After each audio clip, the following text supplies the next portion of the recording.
പ്രാണനായി. രചന നിലാവിൻ്റെ കൂട്ടുകാരി. അവതരണം സാലിം കരുളായി. എന്നാത്തിനാണ് നിങ്ങൾ പാട്ടിയോട് അങ്ങനെയൊക്കെ പറഞ്ഞത്? ഒന്നുമില്ലെങ്കിൽ പ്രായമായ ആളല്ലേ? മിത്ര പറഞ്ഞത് കേട്ടതും രണ്ടുപേരും അവളെ കണ്ടിട്ട് നോക്കിയതും മിത്ര നല്ല കുട്ടിയായി വായ്ക്ക് സിബിട്ട് നിന്നു. രാധുജി. രാധ കിടക്കുന്ന റൂമിലെത്തിയതും ഹെഡ് ബോർഡിൽ ചാരിയിരിക്കുന്ന രാധവനെ നോക്കിക്കൊണ്ട് ഡാനി വിളിച്ചതും രാധു അടച്ചു വെച്ചിരുന്ന കണ്ണുകൾ തുറന്ന് മൂവരെയും നോക്കി. എന്തു പറ്റി? മൂന്നുപേരുടെയും മുഖഭാവം ശ്രദ്ധിച്ച് രാധു സംശയത്തിൽ ചോദിച്ചു. ചേച്ചിക്ക് ഞങ്ങളുടെ ചേട്ടത്തെ അടുത്ത് വരുന്നതിൽ എന്തെങ്കിലും പ്രശ്നമുണ്ടോ? നീ എന്തൊക്കെയാണ് ഈ പറയുന്നത്? അവര് പറഞ്ഞത് മനസ്സിലാകാതെ രാധു കണ്ണു വെച്ചുകൊണ്ട് ചോദിച്ചു. എന്റെ ചേട്ടത്തെ അടുത്ത് വന്നാൽ രാധുജിയുടെ വയറ്റിൽ കിടക്കുന്ന പാവക്ക് എന്തെങ്കിലും പറ്റുന്ന പേടി ചേച്ചിക്കുണ്ടോ? ഒന്ന് പോയടാ. ഇവൾ അടുത്തേക്ക് വരുന്നതിൽ എന്റെ വയറ്റിൽ കിടക്കുന്നതിന് എന്ത് പറ്റാനാ? നിങ്ങളുടെ വെളിവും പോയോ? അല്ല, നിനക്കെന്താ മിത്രയെ പറ്റിയത്? രാധു അവരോടായി പറഞ്ഞ അവസാനം മിത്രയോടായി ചോദിച്ചതും ഡാനിയും കുഞ്ഞുട്ടും ഉണ്ടായതെല്ലാം അവരോട് പറഞ്ഞു. അവർക്കല്ല, ഇവൾക്കാ ആദ്യം കിട്ടേണ്ടത്. അവര് പറഞ്ഞതെല്ലാം കേട്ട് രാധു മിത്രയെ ദേഷ്യത്തിൽ നോക്കിക്കൊണ്ട് പറഞ്ഞതും മിത്ര തലയും താഴ്ത്തി നിന്നു. ആ കിളവ് വെളിവില്ലാതെ എന്തെങ്കിലും വിളിച്ചു പറഞ്ഞത് കേട്ട് അവൾ മോങ്ങാൻ നിൽക്കുന്നു. അത് ഓരോരോ അന്ധവിശ്വാസങ്ങൾ. ഇന്നത്തെ കാലത്ത് ജീവിക്കുന്ന നീ പോലും ഇത് വിശ്വസിച്ചല്ലോ. രാധു ദേഷ്യത്തിൽ പറഞ്ഞതും മിത്രയുടെ കണ്ണുകൾ നിറഞ്ഞു. രാധുജി, ചേട്ടത്തിയെ വഴക്ക് പറയല്ലേ? മിത്രയുടെ കണ്ണുകൾ നിറഞ്ഞത് കണ്ടതും കുഞ്ഞുട്ടിന് വിഷമത്തിൽ പറഞ്ഞതും രാധു തന്റെ ദേഷ്യം അടക്കി നിർത്തി. നിന്റെ പാട്ടി ഞാനൊന്ന് കാണുന്നുണ്ട്, ശേഷണി പിശാചി. രാധ ഇരുന്നിടത്തും എണീറ്റ് കൊണ്ട് പറഞ്ഞു. വേണ്ട രാധു, ഈ അവസ്ഥയിൽ നീ വെറുതെ പാട്ടിയുമായിട്ടൊരു പ്രശ്നത്തിന് പോകണ്ട. ഞാൻ കാരണം നിന്റെ കുഞ്ഞിനും നിനക്ക് ദോഷം വരുന്നു പറഞ്ഞപ്പോൾ സഹിച്ചില്ല, അതാ മിണ്ടാതെ നിന്നത്. രാധവൻ അവിടെ തന്നെ പിടിച്ചിരുത്തിക്കൊണ്ട് മിത്ര പറഞ്ഞു. നോക്ക് മിത്രേ, എന്റെ കുഞ്ഞെന്ന് പറഞ്ഞാൽ നിന്റെ കൂടെയല്ലേ? അപ്പൊ പിന്നെ നീ അടുത്ത് വന്നാലും ദാ ഇങ്ങനെ തൊട്ടേന്ന് വെച്ചെന്നും കുഞ്ഞിനോ എനിക്ക് ഒന്നും പറ്റാൻ പോകുന്നില്ല. അതുകൊണ്ട് നീ വാ പോയ കോടാലികൾ വല്ലതും പറയുന്നത് കേട്ട് വിഷമിക്കാൻ നിൽക്കട്ടോ. രാധ മിത്രയുടെ കൈയെടുത്ത് ചെറുതായി വീർത്ത് തന്റെ വയറിൽ വെച്ചുകൊണ്ട് പറഞ്ഞതും മിത്രയുടെ മുഖം വിടർന്നു. എന്നതിന് എന്റെ സുന്ദരി പെണ്ണ് വിഷമിക്കുന്നത്? എന്റെ ചേർത്തിക്ക് ഞാനില്ലേ? മിത്രയുടെ മുഖം തെളിഞ്ഞത് കണ്ടതും കുഞ്ഞൂട്ടൻ ആശ്വാസത്തോടെ അവളെ പുണർന്ന് മിത്രയുടെ കവളിൽ പിടിച്ചു വലിച്ച് ചിരിയോടെ പറഞ്ഞതും മിത്രയുടെ അതിരങ്ങളിൽ മനോഹരമായൊരു പുഞ്ചിരി വിരിഞ്ഞു. മാറി നിൽക്കണ ചെറുക്ക, നീ മാത്രല്ല, എന്റെ ചേട്ടത്തേക്ക് ഞാനും ഉണ്ട്. കുഞ്ഞൂട്ടൻ മിത്രയെ ചേർത്ത് പിടിച്ചിരിക്കുന്നത് കണ്ട് കുശുമ്പ് കുത്തിയ ഡാനി മറു സൈഡിൽ നിന്നും മിത്രയെ പുണർന്നുകൊണ്ട് പറഞ്ഞതും അവളുടെ ഉള്ളം തെളിഞ്ഞു. നിറഞ്ഞ ചിരിയോടെ അതിലേറെ ഉള്ളു നിറഞ്ഞ സന്തോഷത്തോടെ മിത്രയുടെ കൈകൾ തിരികെ അവരെയും പൊതിഞ്ഞു പിടിച്ചു. സ്വന്തം രക്തം അല്ലെങ്കിലും തൻ്റെ ഉള്ളൊന്ന് പിടഞ്ഞാൽ നോവുന്ന തൻ്റെ കൂടപ്പിറപ്പുകൾ. മിത്രയ്ക്ക് വല്ലാതെ സന്തോഷവും സമാധാനം തോന്നി. രാധു വരെ ചിരിയോടെ നോക്കി നിന്നു. എന്നാലും അവളിൽ തന്നെ മിത്രയെ വേദനിപ്പിച്ച പാട്ടിയോടുള്ള അമർഷം നിറഞ്ഞു നിന്നു. എന്നാൽ പാട്ടിയോട് ഇതിനെക്കുറിച്ച് ചോദ്യം ചെയ്ത ഒരു പ്രശ്നമായി മറ്റുള്ളവർ കൂടി അറിഞ്ഞ് ചിലപ്പോൾ ഇവർക്ക് കുഞ്ഞുങ്ങൾ ഉണ്ടാകാത്തത് ഇവളുടെ പോരായ്മയായി കണ്ടാലെന്ന് കരുതി രാധൊന്നും മടിച്ചു.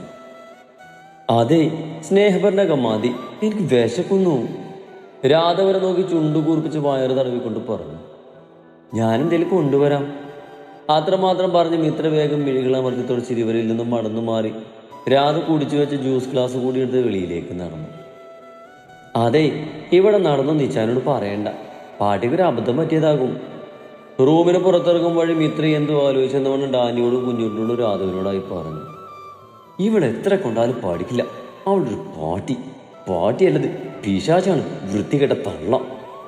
മിത്ര പറഞ്ഞത് കേട്ട് രാധു അവൾ പോയ വഴിയെ നോക്കി ദേഷ്യത്തിൽ പല്ല് കടിച്ചുകൊണ്ട് പറഞ്ഞതും ഡാനിയും കുഞ്ഞുണ്ടും ശരിയാണ് രാധു പറഞ്ഞെന്ന രീതിയിൽ തലകുലുക്കി. മിത്ര കിച്ചണിലെത്തുമ്പോൾ അവളുടെ അമ്മയും എഴുതിയും അവർക്കെല്ലാം കഴിക്കാനുള്ള ദൂരക്കുന്ന തിരക്കിലായിരുന്നു. എന്നാച്ചി?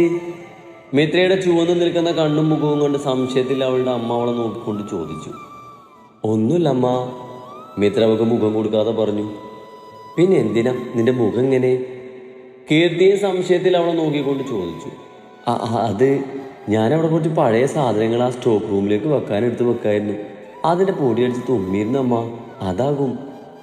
വേഗം തന്നെ വായിൽ വന്നൊരു കള്ളം പറഞ്ഞ് മിത്ര അവർക്ക് അധികം ചോദ്യം ചോദിക്കാനുള്ള ഇടം നൽകാതെ ഒരു പ്ലേറ്റിലേക്ക് കുറിച്ച് ഉണ്ണിയപ്പം എടുത്ത് വേഗം തിരിഞ്ഞ് നടന്നു. മിത്ര രാധുവിൻ്റെ അടുത്തേക്ക് വരുമ്പോൾ ഡാനിയും കുഞ്ഞുണ്ണും റൂമിൽ നിന്ന് പോയിരുന്നു. ഹായ്, ഉണ്ണിയപ്പം ഇത് എവിടുന്ന? കൊള്ളാം, നല്ല ടേസ്റ്റ്.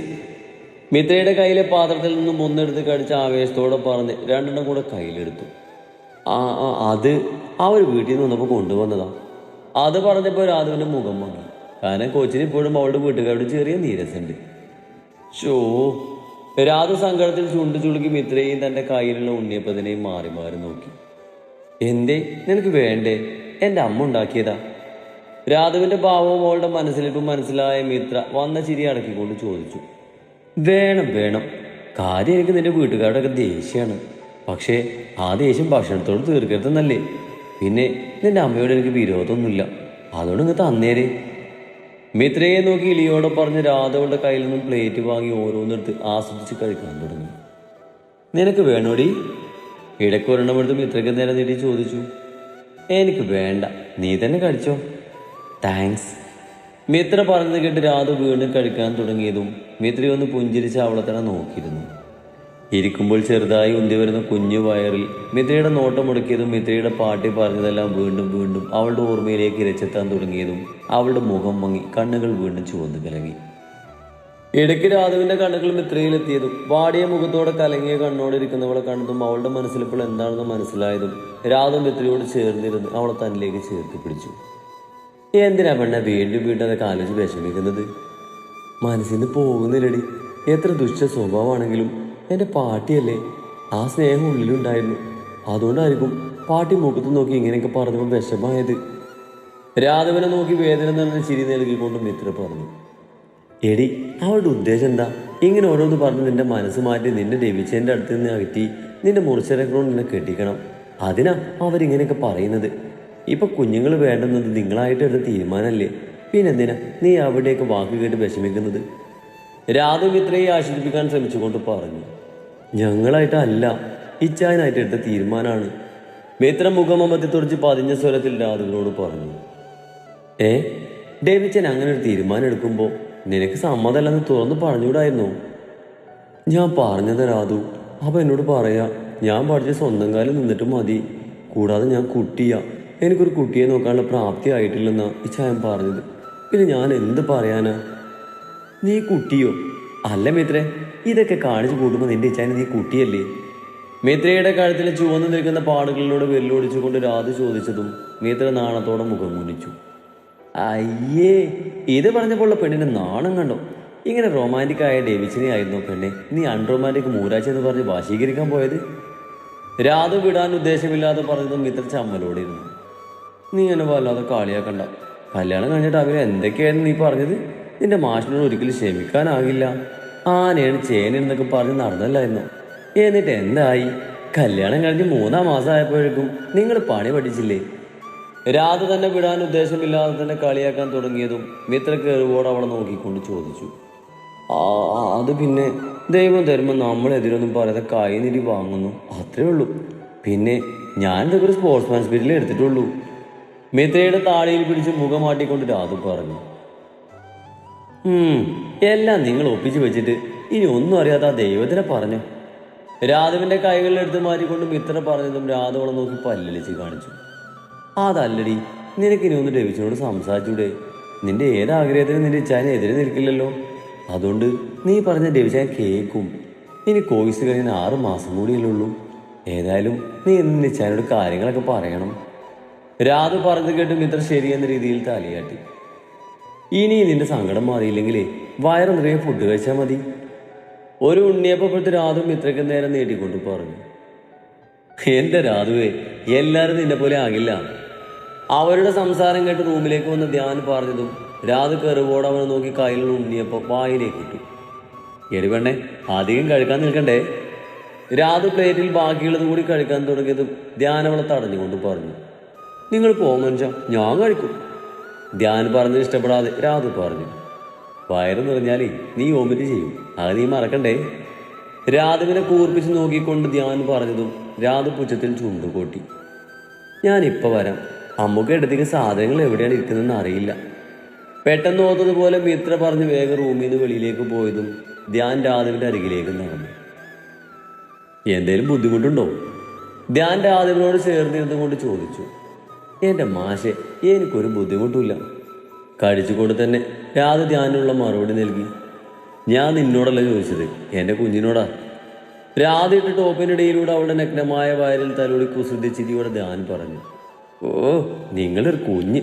ഞാൻ പറഞ്ഞിട്ടുണ്ട് പുട്ടിന് തേങ്ങ ഇടുന്ന പോലെ എപ്പോഴും എൻ്റെ കുഞ്ഞെന്ന് പറയണമെന്നില്ല. ഇത് എൻ്റെ കൂടെ കുഞ്ഞാ. ധ്യാനിൻ്റെ കൈകൾ തട്ടി മാറ്റി ചുണ്ടു കൂർപ്പിച്ചുകൊണ്ട് രാധു പറഞ്ഞു. എൻ്റെ പൊന്നോ, ഞാൻ ആ ഫ്ലോയിൽ അങ്ങ് പറഞ്ഞു പോയതാ. ഇനി പറയില്ല. നമ്മുടെ കുഞ്ഞ് അങ്ങനെ പറയൂ. അന്ത ബായിരിക്കണം. ധ്യാൻ പറഞ്ഞത് കേട്ട് അത്രമാത്രം പറഞ്ഞ് രാധു വീണ്ടും പ്ലേറ്റിൽ നിന്ന് കഴിക്കാനുള്ളത് എടുക്കാൻ തുനിഞ്ഞതും ധ്യാൻ നമ്മളെ തടഞ്ഞു. മാഷേ!